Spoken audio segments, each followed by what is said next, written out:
कहानी। सपनों को साकार करने की कला। एक छोटे से गांव में आरव नाम का लड़का रहता था। वह हमेशा आसमान की ओर देखता और सोचता, एक दिन मैं भी बड़ा होकर कुछ ऐसा करूंगा कि लोग मुझे याद रखें। उसका सपना था कि वह वैज्ञानिक बने, लेकिन गांव के लोग उसे देखकर हंसते और कहते, अरे, यह लड़का, इसे तो ठीक से पढ़ना भी नहीं आता, खेतों में काम करे यही ठीक रहेगा। आरव चुपचाप सब सुन लेता, पर मन ही मन सोचता, तुम देखना, एक दिन मेरे सपनों की उड़ान इतनी ऊंची होगी कि तुम्हें गर्दन उठाकर देखना पड़ेगा। उसकी जिंदगी बहुत कठिन थी।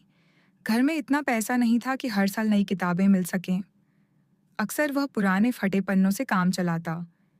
रात को पढ़ाई करने के लिए बिजली नहीं थी, तो मिट्टी का दिया जलाकर पढ़ता। कभी कभी तो कागज खत्म हो जाते, तब वह खेत की मिट्टी पर उंगली से लिखकर गणित के सवाल हल करता। लेकिन यहाँ से कहानी में मोड़ आता है। एक दिन शहर से कुछ लोग गांव में आए।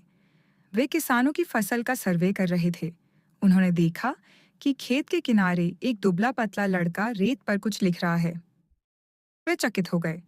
नजदीक जाकर देखा तो पाया कि वह लड़का भौतिकी, फिजिक्स का कठिन सवाल हल कर रहा था।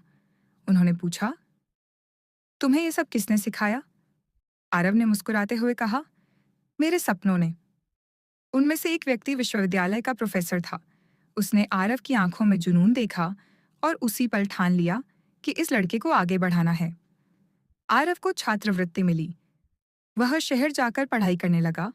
शुरू में लोग उसे गरीब समझकर मजाक उड़ाते, लेकिन उसकी लगन और मेहनत सबको हैरान कर देती।